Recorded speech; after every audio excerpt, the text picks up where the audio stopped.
Yes, darling.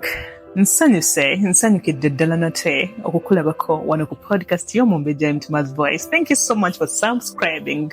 You're doing us a great job. Webale nnyo kusubscribinga, webale kunyiga kadaako ka notification bell, webale kusharinga links zaffe, nateera mukwano gwange ate era webale kulaba podcast yaffe episode ku episode buli gye tusuulayo gwasooka ogiraba ate n'ogirabira ddala okutuuka ng'eweddeyo. Webale nnyo, webalira ddala. You're doing us a great job ate naawe weekozeeko omulimu ogw'enjawulo gw'otamanyi na kumanya. Kuba nzikiriza nti buli ky'osanga ku podcast eno kikugattako tekikutoolako.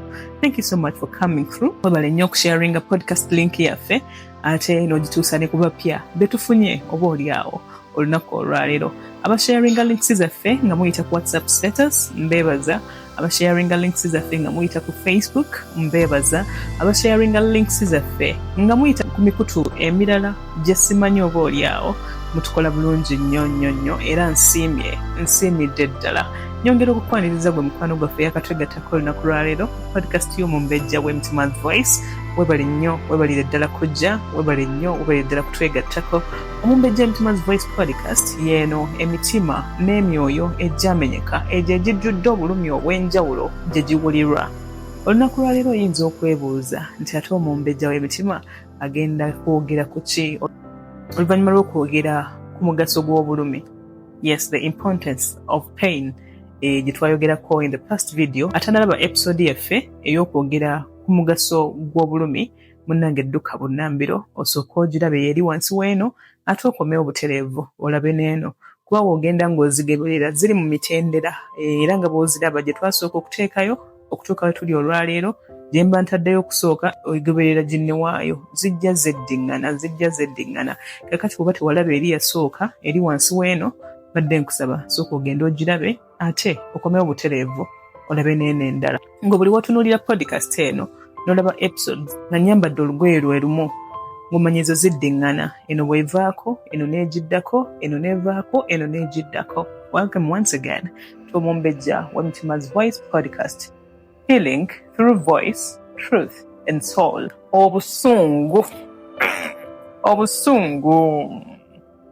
Obusungu anga gye ngenda okwogerako olunaku lwaleero.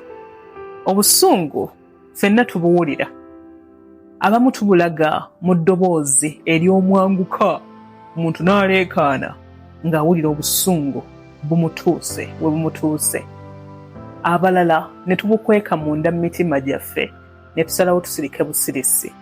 Naye mu ngeri yonna obusungu gye buzze, obusungu kye kintu eky'amaanyi kye tuwulira munda muli nti singa tulemererwa okubutegeera busobolera ddala okutwonoona ne tufuuka ekirala, ne tufuuka ekyo kye tutabadde.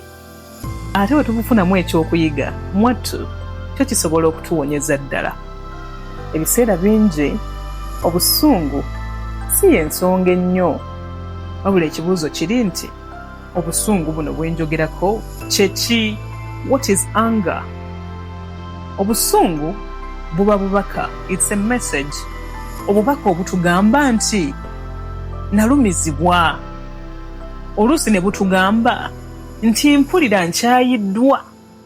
Ate ebiseera ebimu ne butugamba nti kino si kya bwenkanya. Obwo bwe busungu.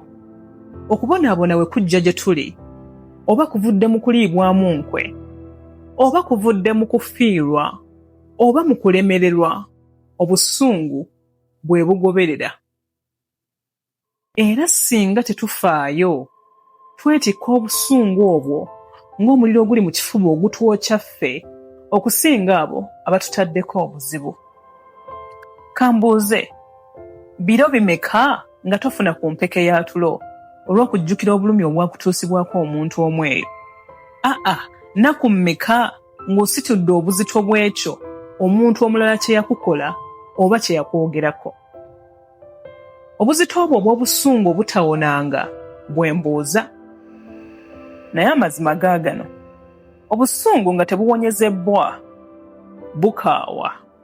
Ngambye obusungu nga tebuwonyezebbwa bukaawa, buvaamu obukambwe, buleka amabanja mu mutima era buleeta n'obulwadde n'okutta butta. omutwe gujja kuzitowererwa, omubiri gukalube, n'omutima guleme okusanyuka olw'obusungu. Ekibuuzo ekirala kiri nti obusungu buno buwonye butya? Okuwona kutandika bwe tulekerawo okulwanyisa obusungu buno ne tutandika butandisi kubwaniriza. Weebuuza ekibuuzo kino nti lwaki nkyali musunguwavu amazima?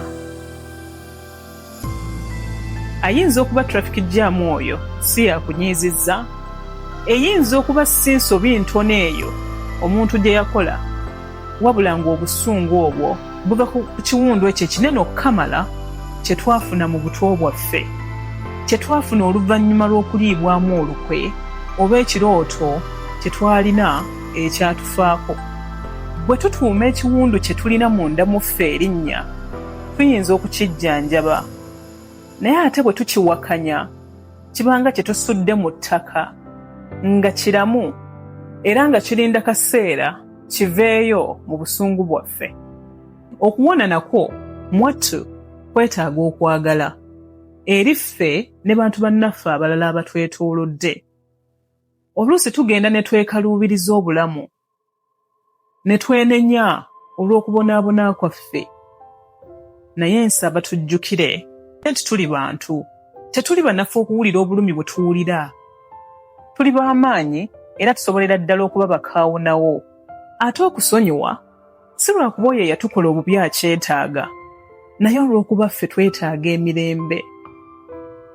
Okusonyiwa omuntu akuleetedde obulumi tekijjaawo kijjukizo, naye kikkakkanya amaanyi ebijjukizo bino bye galina ku ffe. Okusonyiwa kutuddiza eddembe lyaffe. Ate obusungu busobola okukyusibwa bubeere amaanyi agazimba era agawonya. Obusungu buno busobola okutusindika okuteekawo ekkomo, boundaries, okutambula ne tuviira abantu abaabutuleetera n'okutuleetera okugamba nti ndi wanjawulo, I matter, my mental health matters, my peace matters.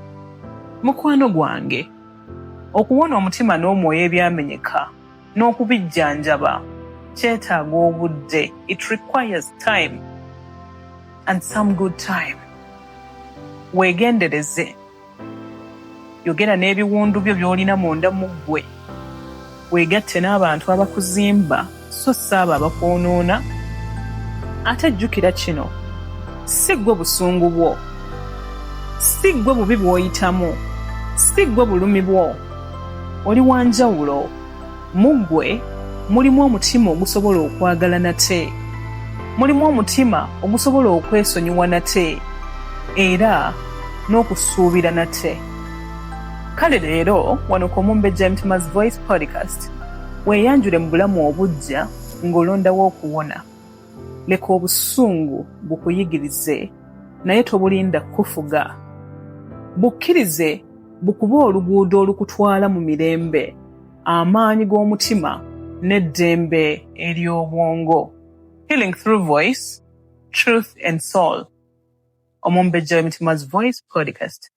Nsigadde nze eddoboozi erinnyongera amatuugo, omumbejja w'emitima era omumbejja w'obutonde bw'ensi, Nakiwewa Irene, a gifted soul healer, mental health awareness advocate, and earth advocate from Omumbejja Nature Haven Limited. Thank you so much for subscribing to our YouTube channel. Mukwano, lekawo comment awo mu comment section. Butya episode eno bwekuleetedde okuwulira olunaku lwa leero ke njogedde ku busungu, ate nga nkimanyi bulungi nnyo nti bangi ku ffe obusungu buno butukyankalanya, butuleetera empulira enkyamu ne tuviirako ddala waya ne tubeera nga tetukyabitegeera, ne tugamba nti bannange nvuddeko, ntakuse, ankyankalanyiza, mpulira neekyaye, mpulira neekooye. Buli omu ku ffe obusungu bulina engeri gye bumuyisaamu, naye obubaka buno kikulu nnyo ne tubuteeka mu nkola bwe njogeddeko ku lw'obusungu bwe tutera okufuna ng'abantu. Be blessed. Mukama akuwonya obusungu.